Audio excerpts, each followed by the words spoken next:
Food insecurity in New York State is on the rise, and it is an issue that is widespread. It impacts both rural and urban communities alike, and it disproportionately impacts households with children, Hispanic, and Black New Yorkers. And unfortunately, things are about to get much worse, especially because H.R. 1, when it was signed into law on July 4th, 2025, it added new restrictions and major cuts to the Supplemental Nutrition Assistance Program.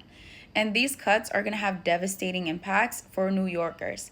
There's about 2.9 million New Yorkers who rely on SNAP to meet their dietary needs.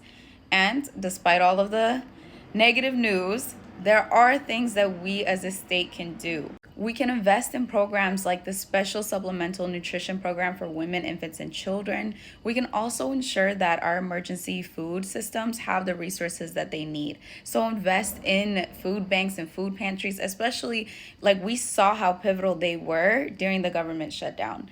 And we can still be innovative. We can dream and work towards a day when all New Yorkers, regardless of their immigration status, have access to the food that they need by investing in programs like SNAP for All.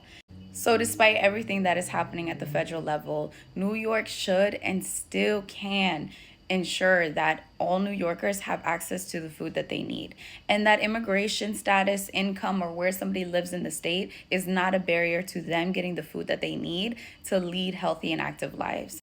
If you're interested in hearing more about the data, you can read our State of New York's Children Data book that was just released recently, and you could join us and advocate with us to ensure that New York does work towards a day where all children have access to the food they need.